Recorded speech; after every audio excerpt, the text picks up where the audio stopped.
Battle Garegga is a game that needs no introduction, but explanation, now that's a different thing altogether. Now, there are guides and commentaries out there on this game, and I've even done one myself, but it was an early one for this channel, and I feel like I have a better grasp of the game now, and judging by the way that some people talk about this game on the good old internet, it feels like there's still not enough study material about this game, like stuff that helps you understand the kind of intricacies of Garegga and just help you get into the game. So that's what I thought I would do again. And also, I've been playing this game for the last couple of weeks, inspired by the Hidden Fortress's recent journey and clear of the game. And you know what? This game is really, really good. I've been so hooked on it that I've tried to forcibly stop myself from playing. I would delete this game from my hard drive every day in an attempt to not come back the next day, because I would just keep on playing, keep on figuring out a better route and all of these things. And that's just a testament to what a classic Garegga is. So yeah, I just want more people to play this game. Now, the way that I'm going to do this is that I'm going to do a thorough commentary on a recent run of mine and really try to go in depth into all the kind of decisions that you have available to you and all the things that you can do. But before that, I thought we'd just run briefly through some of the kind of ground rules of Garegga that are really essential to kind of get started and just understanding the basics. So the first thing is that you should use 10 Hz autofire. Now by default you have 8 Hz, but you can bump it up to 10 without any significant rank penalty, or actually no rank penalty at all.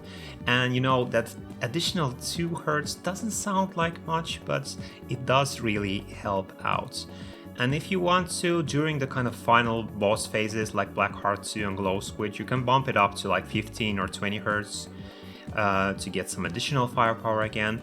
But I believe that 30 Hz, the maximum, isn't advisable, because it actually can make your bullets clump together and you'll end up doing less damage or something. Now, don't quote me on this, but I believe that 15 to 20 Hz is safe to use at the kind of the last phases of the game.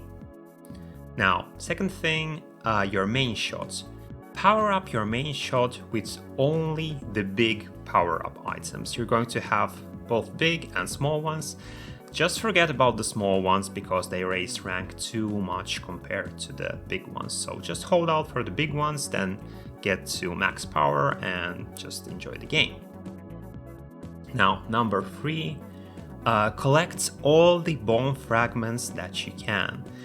So collecting bomb fragments raises rank by a little bit, but bombing is a huge part of this game, so just get all the bomb fragments if you can, especially the big ones. There's ways to get big ones, and I'll talk about them in the commentary, but just know that if you see a big one, get it, because that way you get a full bomb without the kind of a bigger rank penalty of collecting a lot of small ones.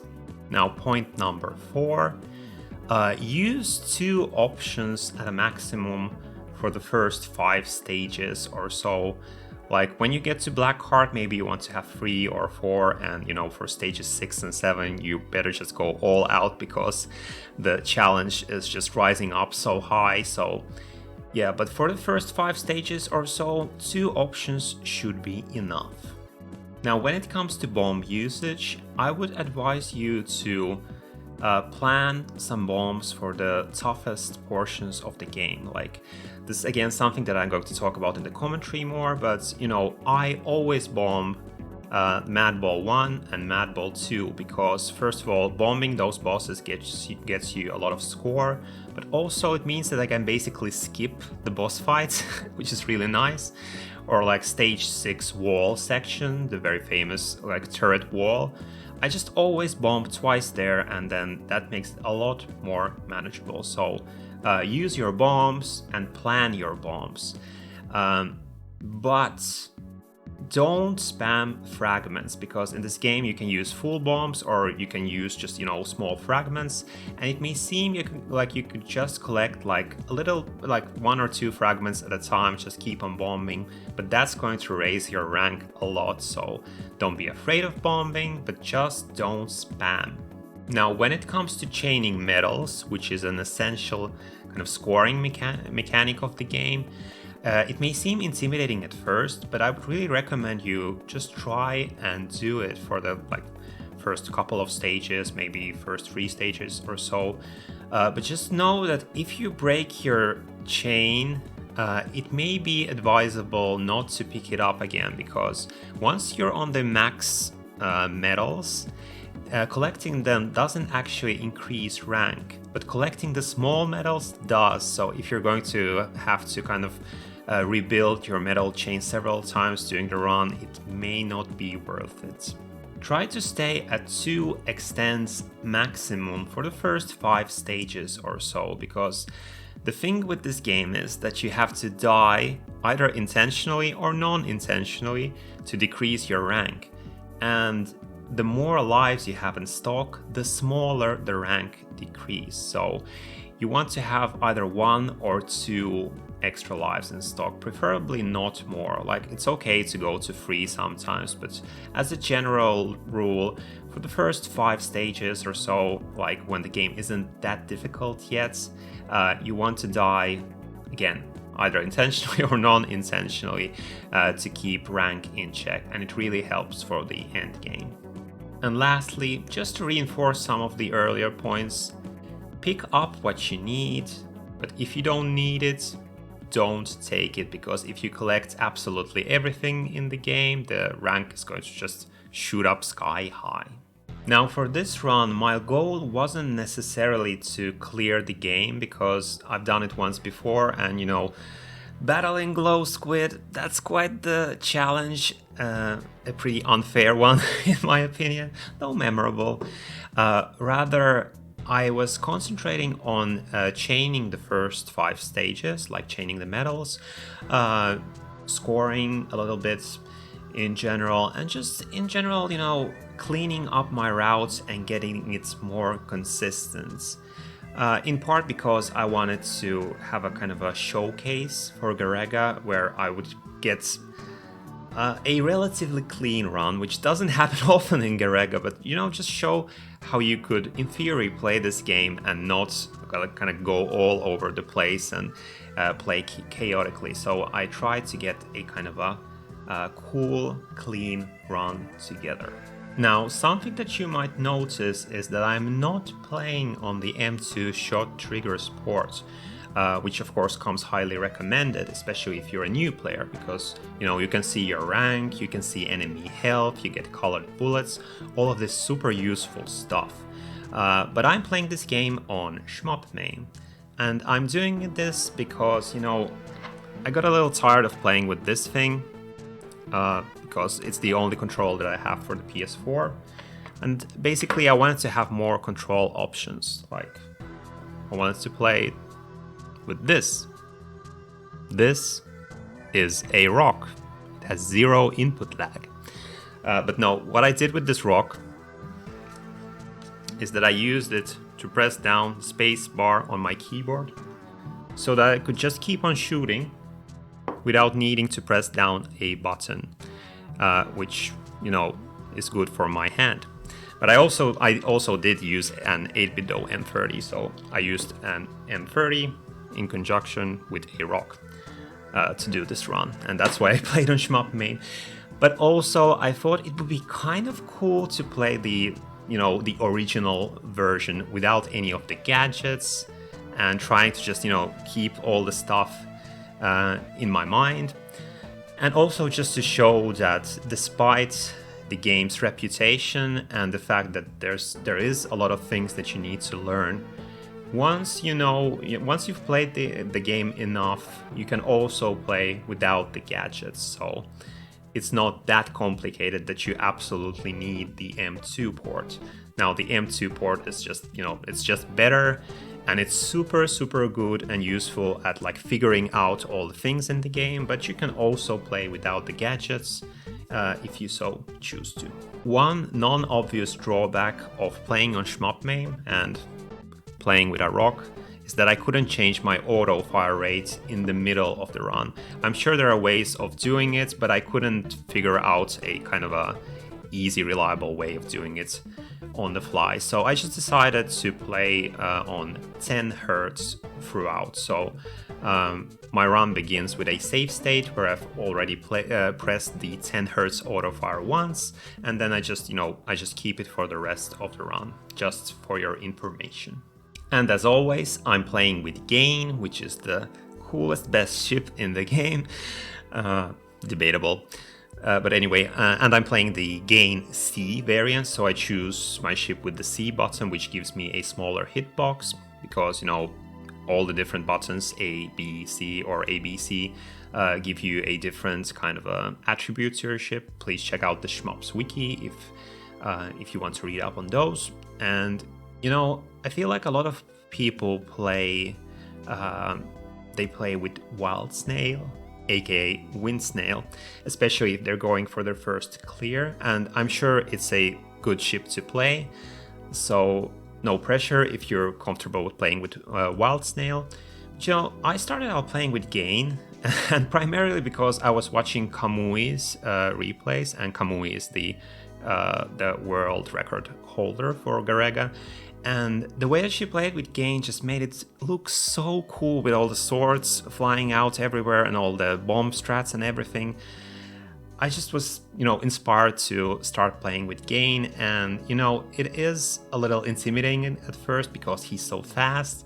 But once you get used to it, it's very difficult to switch out to other ships. Like, it's just the complete package. You got the speed, the sword options, you got the bomb and everything. So yeah, no pressure, but I do recommend trying out playing with Gain, because it's a super fun ship to play with.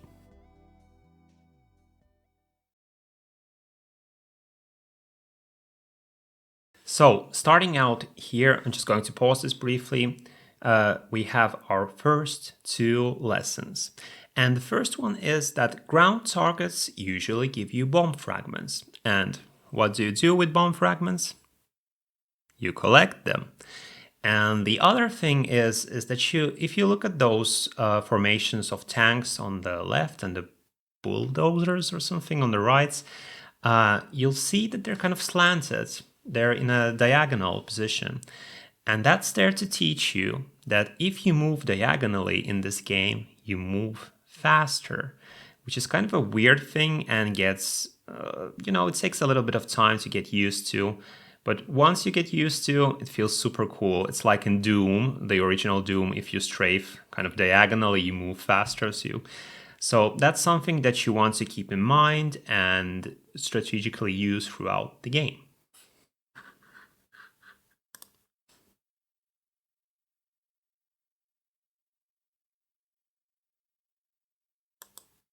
Now, the interesting part about these little enemy planes in stage 1 is that for the longest time I had a lot of trouble of like destroying all of them. Like, they would always fly away from me. But then I figured out that if you just keep standing still, they will just fly into your rate of fire. And you can destroy all of them here at the beginning. So that's an easy way of getting all of those enemy planes. Now I'm starting my metal chain here, then again destroying the ground enemy to gather up bomb fragments, and then you'll see the small main shot power up. And do you see what I'm doing? I am not picking it up. Don't pick up small main shot power ups. Wait for the big ones. Continuing my chain, getting more bomb fragments from ground targets. And now these train cars are interesting because if you destroy them while they are moving, they will get you again a bomb fragment. And you want to stock up on bomb fragments as early as stage 1, because in stage 2 you can do a scoring trick using those bombs, which is the famous bird sections that we will talk about in just a moment. But if you destroy a train car while it's stopped, it gives you an option. And I believe that is what's going to happen in this run, maybe. Let's see. So yeah, I just collected my first option. And the thing that I did with it right away is that I changed the formation of my option, which you can do with the C button. And you'll see me doing this throughout. I usually play with the standard wide formation. And then when I want to do a lot of like damage quickly to a single target, I will move my options into the forward position like I do here, because I want to destroy the train cars before they drive away. And yeah, I got 2 bomb fragments and a second option.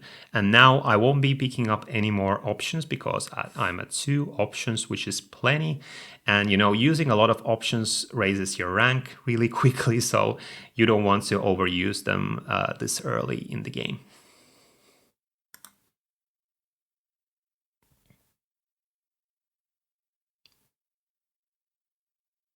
Again, destroying ground targets to get bomb fragments.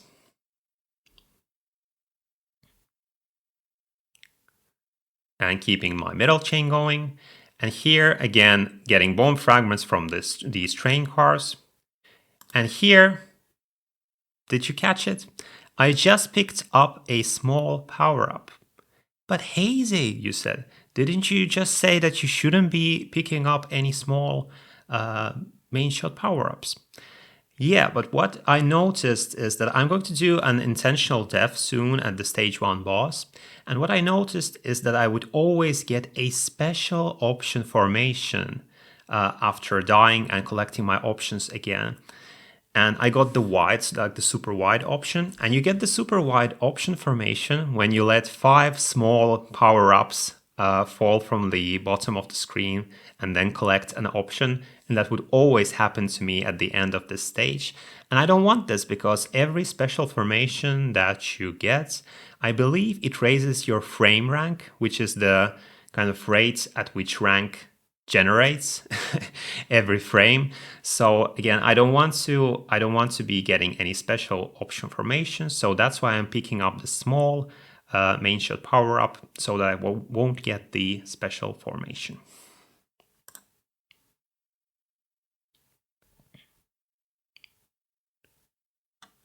And now there's going to be, you'll see that I'm using my options to destroy the tail of the ship. And that's because in this game, sometimes you get more points for destroying things with a certain weapon, like with your options or just with your main shots.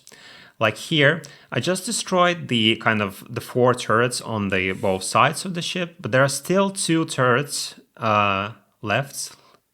These that fire out these orange bullets. And you want to destroy them with your main shot, because that gives you more score for some reason. But I don't actually go for it in this run, because it's actually kind of tedious to do. And you know, when you keep doing runs, you want to get the stage 1 over with as quickly as possible. And it got kind of annoying. And so I decided to just skip it, because it's just, I think it can give you like an additional 100,000 points, which isn't that important in the grand scheme of things. So I just skip it, but I do dismantle the boss a little bit to get you know, a little bit of extra score. And this is an intentional death. And I do it because very soon I'm going to get an extend. And so I don't want to be at 2 extra lives.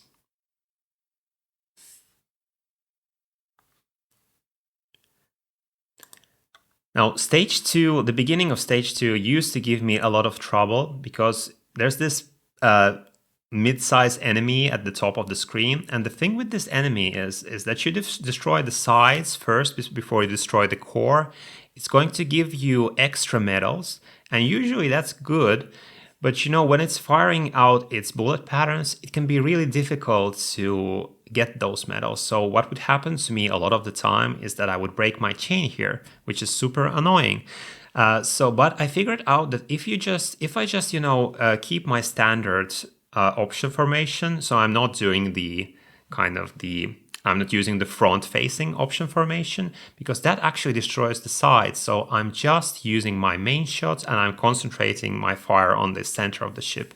And that's usually enough to not give me any extra medals, because extra medals at this point just means extra trouble.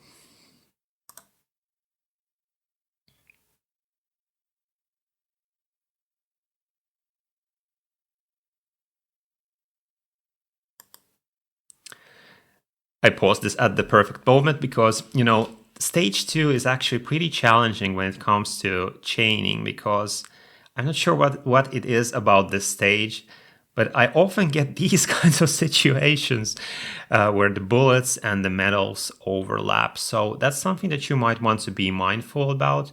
I noticed that sometimes like moving more helps misdirect bullets from where you are, and that can open like more space to get those medals, but it's something that you just have to kind of learn in play.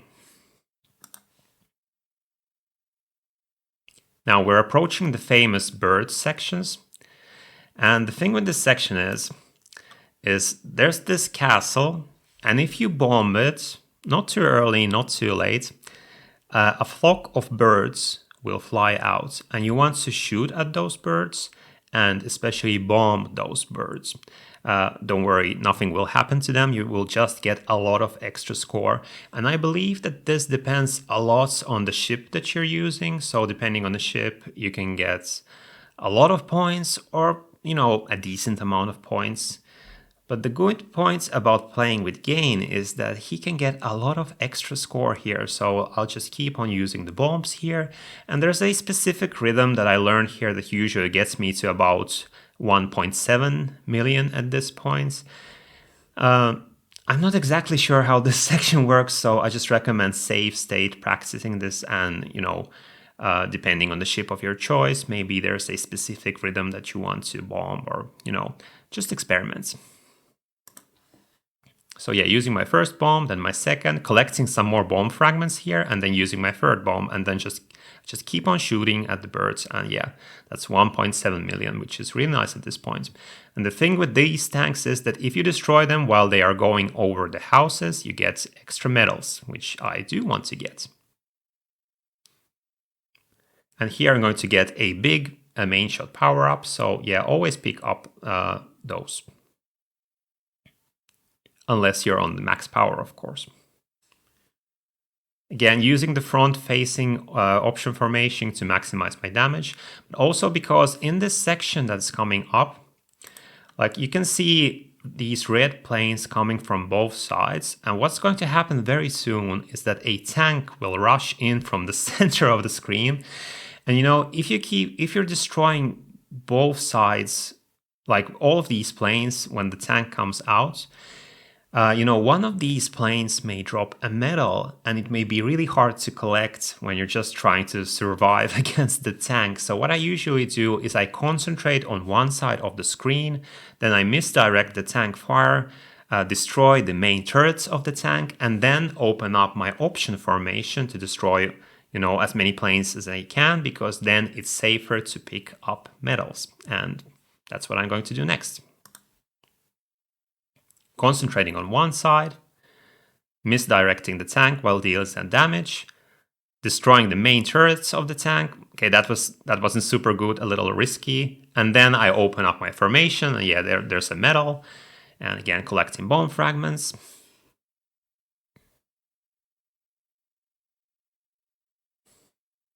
And now I'm at max value medals, which is really good. Now, this section is kind of tricky when you first start playing, because if you want to keep your medal chain, what happens is that if you destroy the wings of these ships first, they're going to drop extra medals, which is really nice at this point, especially if you're at the max value medals. But it can be really tricky to collect them because, there's again this fire that you have to navigate.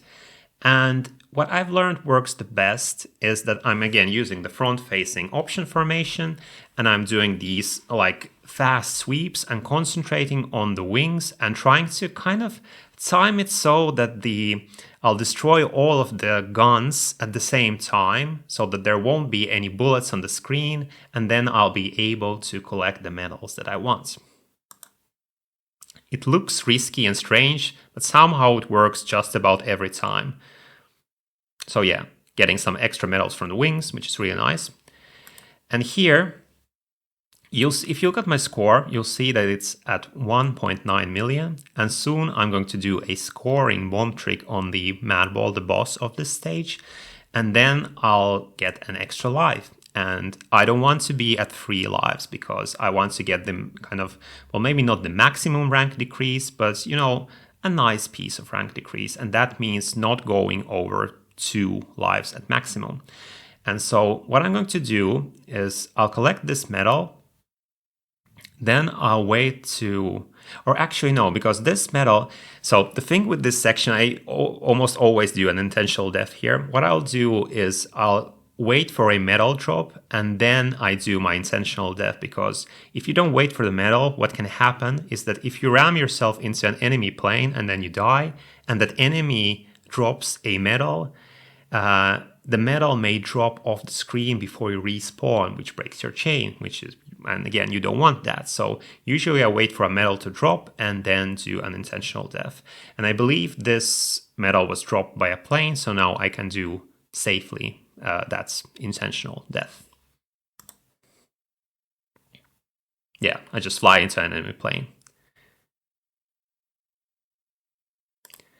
And so with Madball, how I do it is that I wait for him to start opening up these attack spheres, and then I bomb and try to destroy them all at once, and then just keep on shooting until the boss dies.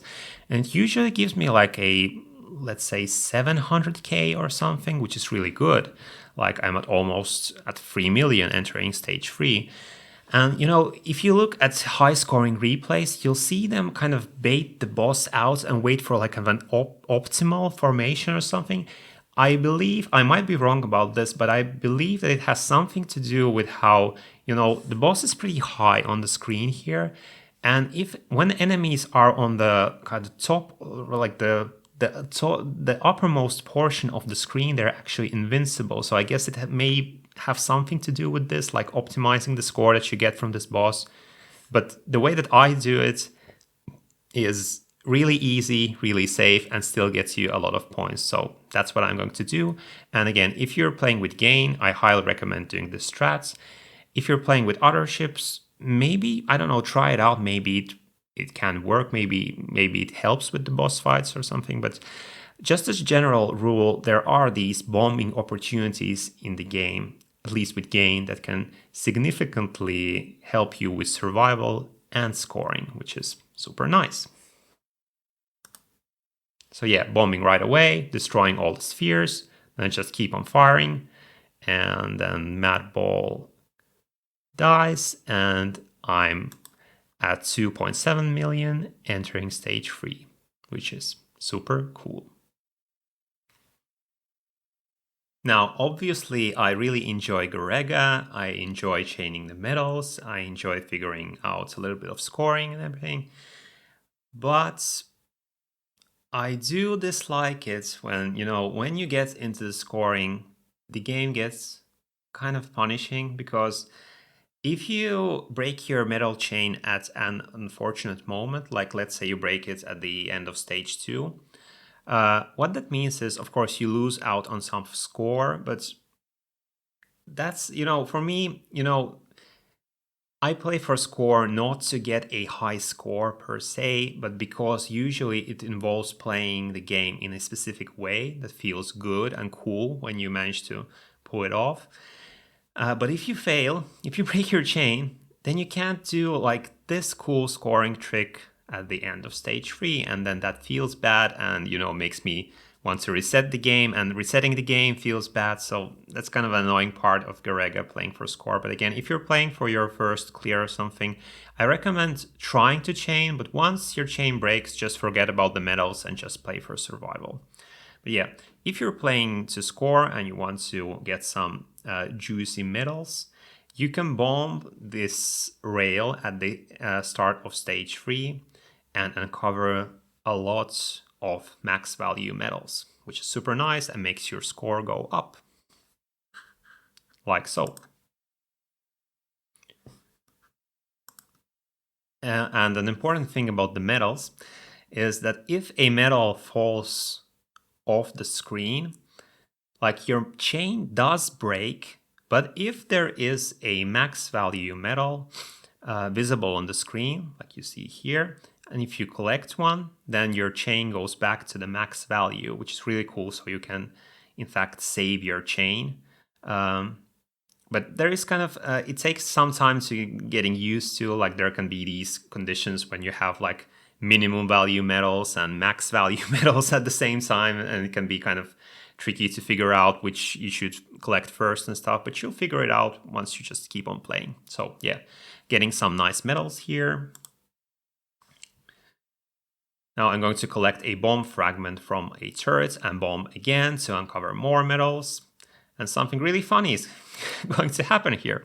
I just died, and this wasn't an intentional death, but it was a very fortunate death because, you know, if you look at my score, it's at 2.9 million, so I'm really close to an extent. And as I said, I don't want to go over 2 extra lives because I want to get the rank decrease that comes from not having too many lives in stock. But you know, this is kind of a risky place to die because, you know, you have these medals on the screen, you might break your chain or something. So I don't usually I play it safe and I don't intentionally die here. But, you know, I got hit by a bullet, so I got the rank decrease, and luckily I get to continue my chain, so it's all good in the end. So that is what I, you know, if you watched my recent-ish Garegga video in which I talk about how the rank of the game is actually a forgiving element, this is what I mean. So this was a mistake, but this is better than what I was planning to do. So again, all good.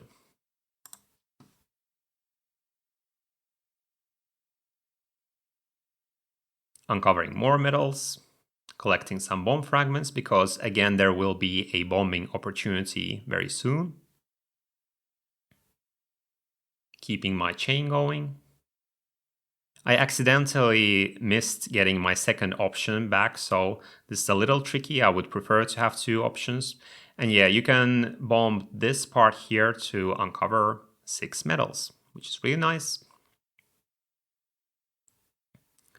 So now I'm back at 2 options, which is where I want to be. And you can see me picking up the stuff that I want, which is medals and bomb fragments, but not the things that I don't need, like small main shot power-ups.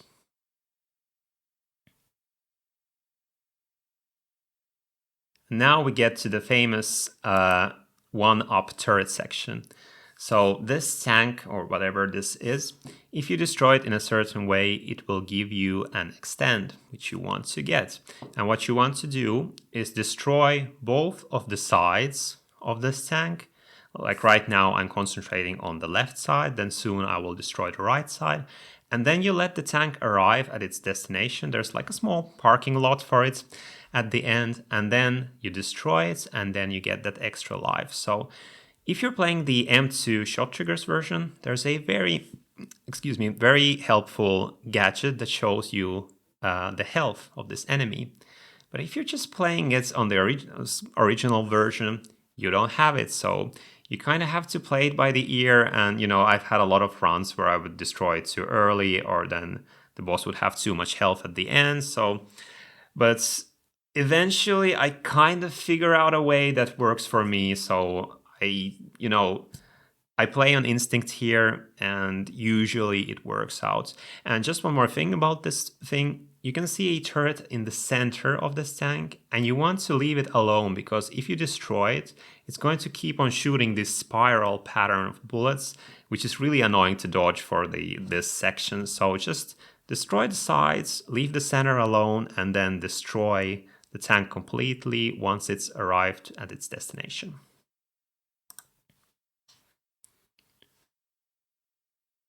You have some planes on the sides, and those have usually like medals or big shot power-ups, so it might be useful to destroy them. Now, here's a very important point about these kind of zeppelins. If you stay for too long on top of these enemies, and I believe it's this kind of the where I'm right here, I think it's safe, but if I'm going over the kind of the pilot section, the front of the ship, it's going to raise your rank very quickly because it feels like I believe that the game thinks that you're kind of like sealing the enemy, like sealing the bullets, but there's no bullets here, so it's just you're accumulating rank. It's kind of again, annoying part of the game. Like, I'm okay with not having perfect knowledge, but this is just kind of a weird thing that you just need to know. So you'll see me kind of moving in a certain way so that I'll spend the least amount of time possible on top of the certain section of the Zeppelin while destroying the right side of the tank. And collecting some bomb fragments, if I can, or not. So now I've destroyed both sides of the tank. I'm going to die intentionally here. And an important point is you might have noticed that the tank flashed there when I died. And that's because when you die, there's like this shrapnel that comes out of your ship and it damages enemies and bosses and everything. So you want to be careful not to damage the boss, not the boss, but the one-up tank with your shrapnel when you die. So it's the safest way is to do it while the tank is going under a ship. So something to be mindful about.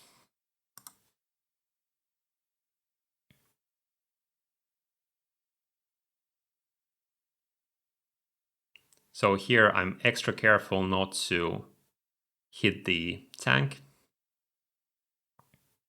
while destroying these turrets so that I can pass safely.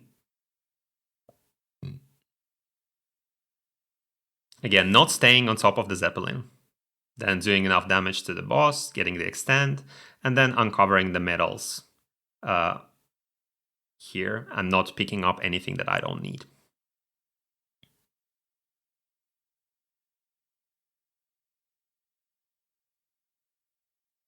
Here I believe I took a sip of coffee because I was playing this in the morning. The first run of the day is always the best for me. I don't know why that is. So nothing super special here, just dodging these attacks. Then I do this little flourish here just for fun. It's not like super helpful really. And now this boss is interesting because, let me pause at a better moment. Yeah. So there are 3 small turrets at the front of this boss. And if you destroy all of them, then the center, the core part of the boss will start shooting this really intense, really fast bullet pattern. And I want to delay that because it's really hard to dodge that attack. So I try to keep this one small turret alive here while I'm dealing damage to the core. And there's also these kinds of side turrets here, like these small, like rectangular pockets. And when you destroy all of them on one side, then the boss will start shooting these missiles. But the missiles aren't usually that bad. So I just kind of try to damage the core enough without destroying the small turrets. And, you know, destroying the turrets on the sides is kind of whatever. So yeah, just plain dodging here. A really cool part about doing this boss, because this is kind of risky, because my score is at 3.7 million. If I die here, that's totally okay, because that's just rank reduction, because I would have to have died intentionally soon anyway. So this kind of I can just kind of, play here kind of recklessly and riskily and without needing to bomb, because if I die, then it doesn't really matter. And if I make it through safely, like I do here, what I usually do is then I die intentionally at the beginning of the next stage here. So here I'm collecting some bomb fragments and I'm waiting for a enemy plane to drop a medal right here. And once I get the medal, I die intentionally to lower my rank before I get a new extend. And this level is really good for stocking up on bomb fragments.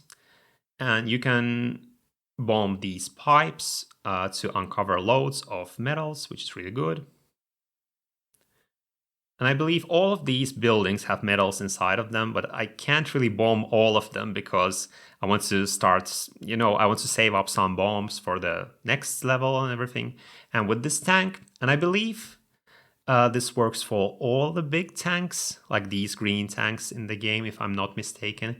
If you destroy the treads on the sides before destroying the main core of the tank, you get a big bomb pickup, which immediately gives you a full bomb, and that's really good. That's something that you want to get.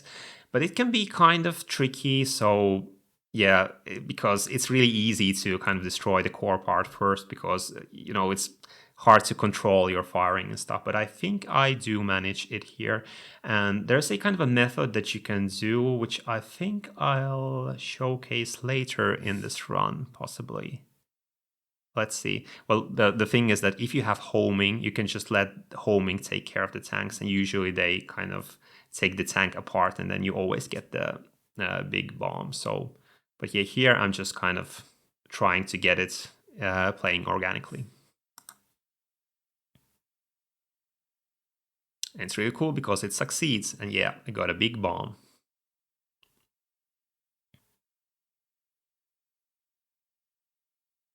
Here I'm going to bomb these two buildings to get some extra metals. And then this is a tricky section that used to give me a lot of trouble. So there's these two orange enemies coming from the sides, and there's another one on the left there, which you can barely see. And they're going to swarm you with bullets. And the way that I routed this out is that I start on the right side, destroy the first orange vehicle here, then I switch over to left side, bomb to deal damage and to uncover some metals, then go to the right side and then just slip into the center. Let's watch this. So staying on the right side, coming here, just bombing for safety to deal damage and to uncover metals, take care of this one here, collecting some metals, and that was smooth.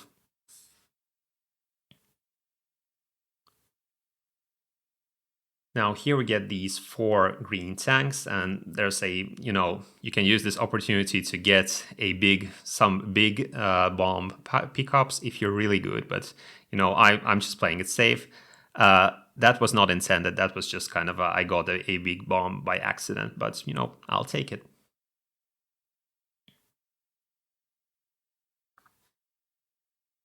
Coming up to the boss, there's again a scoring opportunity here. So there's these rails that you can see here, and if you bomb those, you're going to get a lot of juicy metals. But the problem here is that these metals are going to start falling off the screen, and it's really hard to get them all because they're falling in this kind of weird motion, everything. So what I'm going to do is that I'm going to bomb the building on the left, and my bomb is large enough to uncover both the metals in the rail and in this building, and in the next building that you can't even see yet. So even if I miss some of the metals dropping off the rail, I can still continue my chain by collecting those kind of static metals inside of those buildings. But I believe in this run I managed to catch all the falling metals, but just to be safe, I'm uncovering the metals that stay put in the buildings, like so. And here you want to be mindful of these orange bullets that the boss shoots out from, because it's really easy to get hit by those when you get to the side. Now with this boss, there's nothing super fancy. I just destroy the boss normally. There is a funny thing that happens because I thought that I would do an intentional death at the end of this boss, so that I don't need to do it at the start of the next stage, because then I need to watch out for medals. But something funny is going to happen, because I believe the boss dies right at the very moment when I try to die, and then I do a kind of a crazy dodge by accident. Like here I try to die, and then that's so funny, just kind of going through those bullet patterns. So, continuing our deep dive, hoping you're not sleepy yet, because I am a little sleepy. So let's try to get this over with. Stage 5, Cloud Stage, really famous stage. So let's get going. And here what I'm going to do is I'm going to die intentionally to lower my rank before getting my next extent. So I wait for the medal, and then I ram myself into an enemy. And then, do you see it? Something strange happened here. I picked up only one option. And that's because what I'm going to do is I'm going to set up homing here, and then, which actually demands, yeah, I just stopped this for a while. So how I usually do is I collect the bomb fragments at the bottom of this ship, and then I uncover the bomb fragments at the kind of top of the ship. There's usually 6 fragments, and when they start falling, I pick up one, and then 5 bomb fragments leave the screen, which means that the next time I pick up an option pickup, I should get homing formation, and I believe that is what's going to happen here next. So yeah, that was 6 fragments, I picked up 1, so 5 fragments left the screen, and now I get homing. And you know, the strange thing about this game, or not the game, but the kind of guides or commentaries that I followed initially when I got my first clear, I believe people usually get the full 4 options here at the beginning of stage 5, and that's what I did too. I just used like 4 options with homing, but you don't really need 4 options here, like 2 is plenty. And, you know, because options really add up to your rank, I figured out why not play with just 2. And, you know, it really works for me. So, and especially if you're not keeping your chain up here. So, because, you know, when you're doing your chaining, you have to keep track of those medals and collect them. And, you know, one thing which is really important, you'll see me not staying over the ships for too long, because that adds up to your rank. So don't hang out on top of these ships. Get what you need and then leave. But yeah, playing this stage with 2 options only, I think really helped with the kind of doing a little bit of rank control while being powerful enough to power through. Now these ships which appear really close together are usually the toughest. There's kind of a part that you need to squeeze through here. Yeah. Now I accidentally picked up a 3rd option, but that's okay. It doesn't really matter that much. And did you see that? Did you see that? A medal appeared like almost at the top of my ship, and I missed it. And this is what happens in Garegga. And it can be super annoying if it happens too early. But luckily, you know, my goal was to chain the first 5 stages. Because, you know, stage 6 is super difficult to chain. Like the beginning of stage 6 is just, you know, you have to be really skillful or use bombs, or I don't even know how to consistently chain that stage. So I'm really happy with just chaining the first 5 stages, but kind of sucks that I dropped my chain here, but it doesn't really matter that much score-wise, because this is the point where I think you can get like I believe that the little ships before Blackheart can drop a medal, maybe a single medal, and then you can get some medals from Blackheart. So I'm only missing out on a few medal pickups. So even though my chain broke before getting to stage 6, it doesn't really matter, because I got all those like heaps and heaps of medals that are trapped in those bomb carriers that we saw earlier.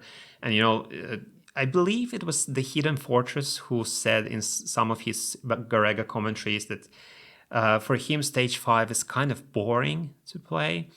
And, you know, it is if you're not chaining. Because if you're not chaining, then you're just kind of like, there's nothing to do for most of the stage, because you don't need to kind of weave in and weave out of those bomb carriers to get to your max value medals and keep your chain up. So yeah, if you're not chaining, this stage can be a little boring, at least the first half. But if you are scoring and chaining, then it feels super good. So yeah, coming up to Nose Laughing 2. This is kind of a hard boss, and I believe, you know, I never figure out how to do this properly, because sometimes I try to kind of dismantle him first, like destroy all the parts before trying to destroy him. But here I kind of go straight for it, and that was an intentional death, because my score is at 5.3 million, which doesn't, like, it's not close to 6 million yet, right? But right after this boss, we're going to get Mad Ball 2, and I'm going to do the bomb strat again, and then my score is going to jump over 6 million. So that's why I'm doing an intentional death here, to get that rank decrease before getting my next extend. But I actually did it a little too early, because I still get to dodge the kind of final pattern of this boss.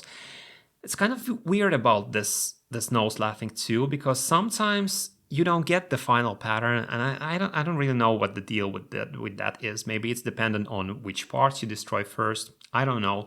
So I kind of did this intentional death a little too early, so I will be using an extra bomb for safety. But, you know, my bomb situation is looking pretty good, so it doesn't really matter that much. But yeah, I would like to learn what's the deal with the kind of final pattern on this boss.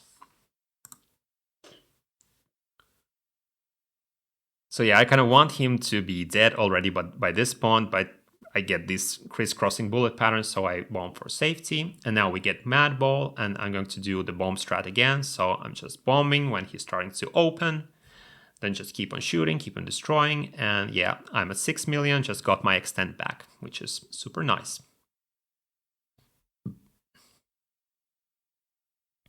Now we're getting the big Zeppelin section.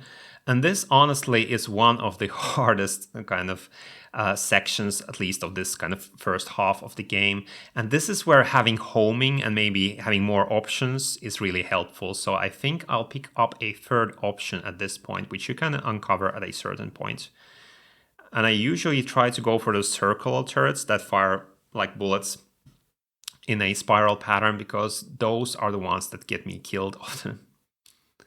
And here you kind of want to hang out at the bottom of the screen, because it gets so crowded. And, you know, with this original version, like, the visibility is so bad in this section.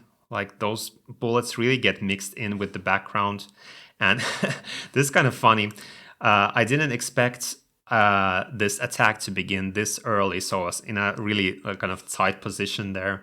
But the thing that, you know, at least with Gain, with a ship that is this fast, you can do kind of this diagonal pattern, which I believe you'll see me doing soon, to misdirect the kind of this bullet barrage of the Zeppelin, though I will do these kind of tight dodges at the bottom of the screen too, just to kind of maximize my damage. And what do you see on the screen right now? Do you see 5 bomb fragments?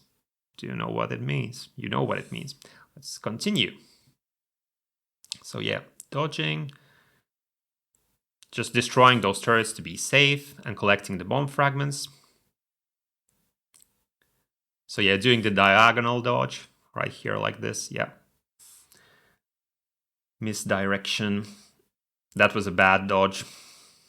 A skillful one, but too risky. So yeah, now I have a homing setup going into Blackheart 1. And with these little ships, you want to destroy, kind of stay by the... don't go under them like I do here for some reason. Maybe concentrate on the wings, because that's safer if they decide to shoot at you. Or is it the little ships in stage 7? Maybe I'm getting them mixed up. Anyway, this is not too complicated, not too difficult of a section. So, Blackheart 1. Something really, you know... Story time. I'm really happy with this run, and I kept doing runs. I had several good runs which ended up at like low squid with a nice score and everything, but Most of them had sections that I found really frustrating, like these deaths that could have been avoided. And, you know, runs don't need to be perfect at all to be showcased. You don't need to get a clear to show off your run, to do a commentary. But I kind of wanted to get a run where I wasn't annoyed by something. And luckily, you know, this is the kind of only piece of play in this run where I'm like, yeah, that wasn't so good. And that's Blackheart is going to drop an option which I'm going to pick up by mistake. And now I have already used up my homing formation, which I was saving up for the start of stage 6. Kind of annoying, not a big deal because you can set it up again, but I would have preferred to have homing at the start of stage 6. So now, and also having homing here, I was kind of going over in my mind whether I should try to do this fight with homing, because having homing, at least at this initial part of Blackheart, it's not very good because those your options usually target his wings, and that's not super good for dealing damage. So I was kind of like pondering whether to try just kind of make it through with homing or not. So I play for a while with homing on, and then I decide like, yeah, just let's not do this, and I switched over to maximize my damage into the front-facing formation, which I believe I do somewhere around here or not. Yeah, here. And now something else is going to happen here. If you look at my score, it's at 6.6. So not quite 7 million, but, you know, approaching it. And so what I've started doing in my runs is usually intentionally dying to Blackheart 1, which I don't believe like people usually do in these kind of not super scoring replays. Like I believe in some of the commentaries I've watched people maybe start accumulating lives here already.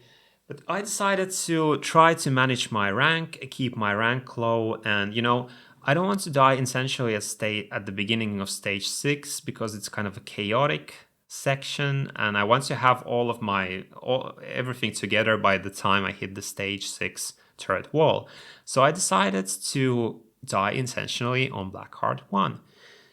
And the way that I do it is that I just try to dodge his attacks and save up on bombs. Because usually one of his attacks is just going to hit me. I'm not good enough to do this boss without bombs.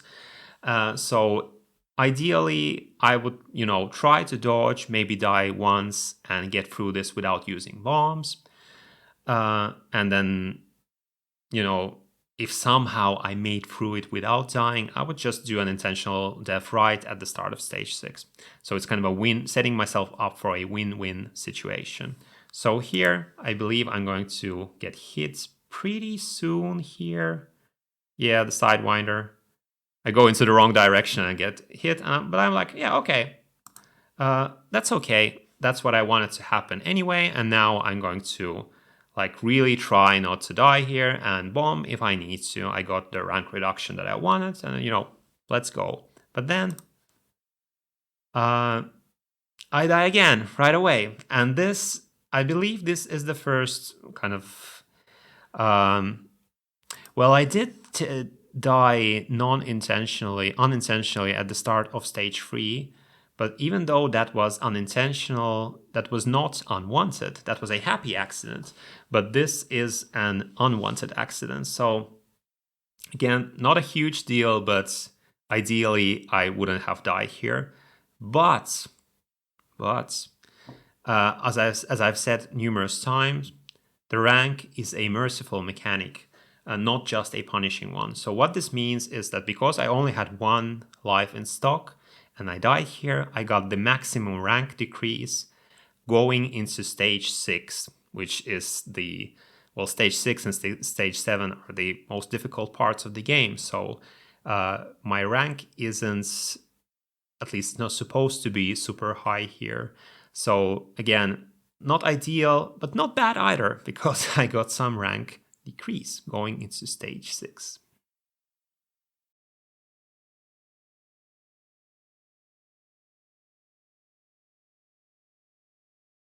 So the famous stage 6. So this is where my medal chain would have ended anyway, because as you'll soon see, we get like these planes and they're going to drop a huge amount of medals, which, you know, I'm not sure how to do it consistently. I'm sure there is a way, especially if your name is Kamui.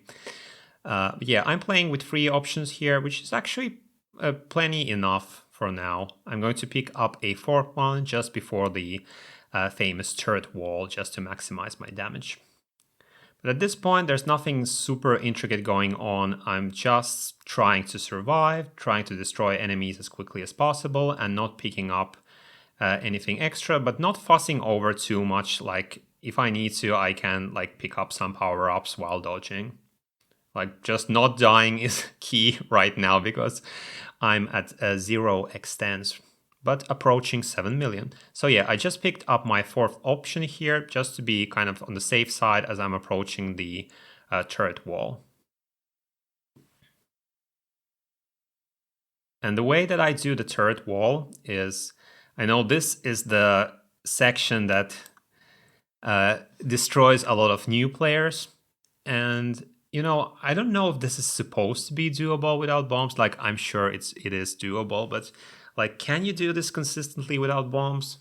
I'm not sure, and that's why I'm bombing it twice every time, every single time. What I do, there are 2 like these circular turrets on both sides of the screen, and I bomb those because they shoot out these clumps of bullets that are really hard to dodge, like on the bottom of the screen. And usually it takes care of these turrets with these long barrels as well.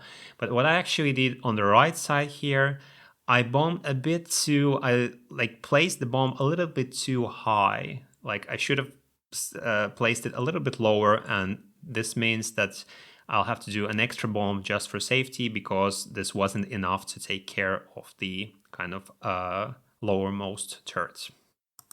But yeah, 2 bombs usually means that this is a relatively safe section, though you need to do some like honest pure dodging here at the end. And here is a very good place to do a homing setup. So I'm leaving 5 bomb fragments here, and then I concentrate my fire on the tank.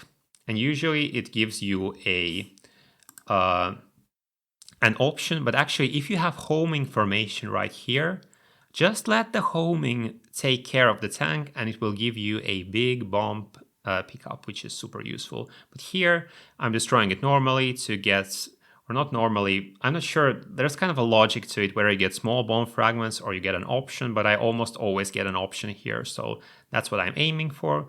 So I'm destroying it to get an option, then I'm waiting for the bomb fragments to leave the screen, then I pick up the option, bomb for safety to take care of these bullets, and now I have homing.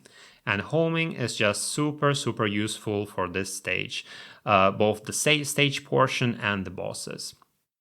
And here during the tank rush section, I try to concentrate on one stream of the tanks coming out from the hangars or whatever, and just kind of be mindful and not fly around wildly too much, which is easier said than done. And especially in this non-colored bullets version, it can be really hard to see what happens in this stage. And I usually actually die here. This is kind of a rare run where I don't die during the stage portion. And with these laser turrets, you want to misdirect them and then let your options take care of them. And what you see me doing is I'll try not to stay too much on top of those enemies because I believe that counts as ceiling and can raise your rank. So I'm kind of going over the turrets. And here I always go to the right side to take care of the orange tanks and then move very slowly and carefully to the left side back again. And this is a very tough section coming up here. Yeah, with these missiles, I say just bomb here if you're feeling threatened. But because I'm kind of slightly low on resources, I try not to bomb too much if I can help it. And what you see me doing is collect bomb fragments wherever I can because I want to really stock up on bombs. for the boss of the stage and the next stage. And this is again super difficult section, so I just decided to bomb this twice to be super safe, even though my play kind of goes all over the place, so this isn't that safe, but you know, I would really often die here, so I decided to just bomb it twice to be on the safe side. I'm sure you can route it out in some way, or you can do what's called sprite sealing, which is overloading the game with sprites, which makes the third tank not appear, but I've never done that. Yeah, collecting some bomb fragments, and here is where I usually do a homing setup, so that when I die, I can get homing back. But here I decided to just get the bombs and go all out because, you know, I'm going to get a second extend during the next stage, but I still, like, I don't have that much, like, leeway in regards of dying or something, so I'm just going for broke. I'm collecting all the bomb fragments. And here what I always do is wait for the boss to start shooting, then bomb once. The bomb was placed a little bit too low, but doesn't really matter.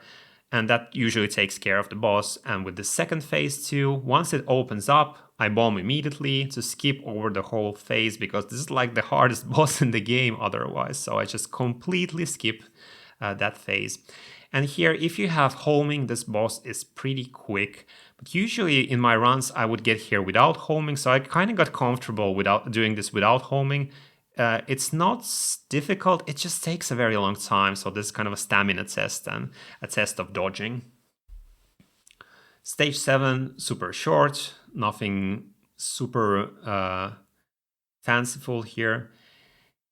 During this section, you want to be really mindful about those hatches that shoot out these yellow bullets, because, you know, they can open and close at like weird intervals or when you least expect it to, and they can kind of... Yeah, I'm just taking care of... That was a really, really bad dodge. So I was concentrating on destroying the hatch so that it wouldn't like kind of sneak up on me where I would dodge to the right and then it would suddenly snipe me up from below. But because I was concentrating so much on getting that hatch destroyed, I almost got hit by a bullet. And again, the bullet visibility here is pretty bad on the non-colored bullet version. Here I try to do these kind of big misdirections, and again being mindful of those side hatchets. But here I believe I get scared, so I bombed just to be safe. I didn't need to bomb there, but I was kind of getting nervous. And here I'm tempting fate by going to the side again, and then I do it again, and I almost get killed there. Don't do this. Just kind of let those hatches like be there. Leave them be.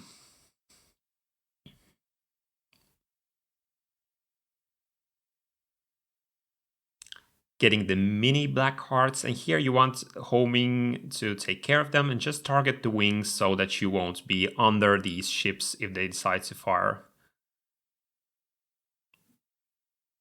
Yeah, I'm just targeting the tip of these ships, tip of their wings. Entering black hearts, I still have a chance. Like, I'm going to get an extend soon. The good part about Blackheart 2 is that he gives you a decent amount of score, especially if you keep destroying these grenades. But here, what I would really advise you to do is just use the standard formation. Don't go for the focus forward shot, even though that deals the most amount of damage. Just keep your wide shots and try not to move too much, because those grenades fly all over the place, and when they explode, the explosion kind of stays on the screen for a while. And what would happen to me a lot of times is that I would just kind of move sideways into a grenade or an explosion that was lingering on the screen. So here I'm trying to play as safely as possible, not moving and letting my options take care of these explosive grenades.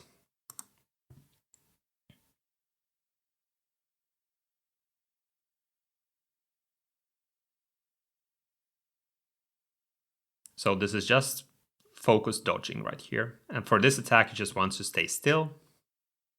And here I'm going to get my extend.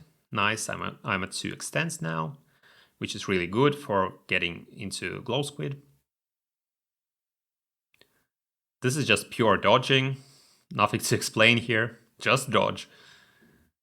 Just dodge and dodge and dodge.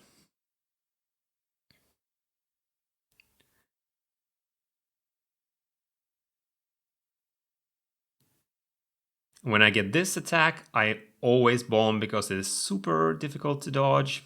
And now he does his Sidewinder, and I'm of course in the wrong place at the wrong time, and I get killed. But you know, that's expected. Getting through like Blackheart 2, people usually say that, oh, it's such a difficult boss, it's such a legendarily challenging foe. And yeah, sure, it is, but I think it's, if your rank isn't too high, I think it's pretty feasible to get through the boss with, like, you know, 1 death and 1 bomb, maybe 2 bombs. Like, you know, sometimes you get unlucky, sometimes you play better, but, you know, if you have the resources for the boss, it's not too bad, I believe. So, unlike Glow Squid, which is just coming up. So now I'm at 3 options. I want to collect a 4th option before entering Glow Squid. So I'm just kind of waiting for the options to appear and trying to not to get killed by these tiny gray bullets here. And with Glow Squid, there isn't really any strategy, at least for me. It's just pure dodging. And this is kind of annoying boss to do with Gain, because Gain is so fast and you get these tiny kind of squeezes that you have to make it here in these patterns. Especially this pattern, I just bomb because I have a bomb, so I bomb in advance to skip that pattern. I just try to dodge, and the visibility is so bad here. And yeah, I get trapped and I die, trying to regain my options before they drop off the screen. And this is just pure dodging, and this is so difficult. And sometimes you get really lucky. Like, this is not too bad of a combination, and I believe I get an even better combo soon. Yeah, I get the orange gun, which is the best one to get, and this one not too bad. But I actually found out that the worst part about this section is these random yellow small bullets that kind of linger and move slowly on the screen, because what will happen is that you'll try to misdirect the fire, and you will run into a bullet, and you will die, and you will game over. And this would happen to me over and over again. So yeah, this run is not a clear. I just wanted to show this off for 2 reasons. And the first reason is because it was the cleanest run that I managed during my 2 weeks or so of play. Like, I thought that this run could be helpful to new players because there isn't so much like chaos and like weird deaths and weird play going all over the place. It's a relatively controlled run that shows that you can kind of route it out this way and do the chaining and medaling and everything. But also, I want to kind of start challenging a little bit the tradition of only showing off your 1 credit clears. Like, of course, it's cool to get a 1cc, and it's a really good goal to have because, excuse me, usually what it does is it kind of reframes your play, or it forces you to learn the game properly and in a kind of a cool way. But sometimes, you know, like in my last video about G Darius, I talked about how it was really kind of fun to learn the game, kind of explore the stages. But piecing it all together into a round was kind of annoying because the game is pretty punishing. You could play for 20 minutes pretty well, and then 1 mistake would kind of destroy everything. And so it's kind of like, what's the point? It's just kind of a test of endurance, or I don't know even what. And with Garegga, it's kind of the same, because I feel like the glow squid is a really cool end boss, but it's almost like a true last boss of the game, like this really unfair, nasty fight at the end. And, you know, for me, the most interesting thing about Garegga is this kind of complexity of all the mechanics and how you can route the game out. And if you kind of, when you score, you get more extents, but you have to die intentionally to lose those extents, and that again changes your route and all the little tricks that you can do. That's the cool part about Garegga, not the fact whether you can or cannot dodge glow squid's like super unfair attacks. So yeah, I just wanted to show this run, which is not a clear, because I just liked the run. This run was cooler than the run that I did that ended up clearing. So during my 2 weeks or so of play, I did manage to re-clear Garegga on this nasty non-colored bullet version once. And what I'll do is I'll show the glow squid fight from the run that cleared, just so that we can get the full glow squid fight. But yeah, just wanted to challenge the 1cc assumption a little bit with doing things this way. Just for fun, I thought that we could start off with the Blackheart 2 fight in this run of mine that ended up clearing, just to see how things can shape out differently based on, what happens differently in each run. And you'll see me entering this run that cleared. I'm entering Blackheart with no extra lives in stock, but again, I'm getting to 8 million. And here I decided to use homing because I entered this fight with homing, and I decided, well, let's try and see what happens if I just try to keep homing. Maybe, and now the homing formations, like 3 of the options are targeting the core, which is really good. So yeah, homing can work for this fight, but it can make like these grenade sections a little risky. So again, with this pattern, I always bomb this pattern because not dodging that unless I have to. And then I get the Sidewinder, and here I just bomb twice because I don't really know how to dodge it. So yeah, bombing again for safety, and now I'm out of bombs. But because I used so many bombs on Blackheart 2, I managed to get through it without dying. Now I'm entering Glow Squid, and I remember being like, yeah, it's not happening, because it's like entering Glow Squid with 1 life in stock and no bombs, not looking too good.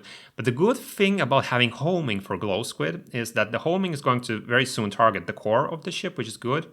But it also helps with bullet visibility, because you don't have all those options firing out in front of your ship.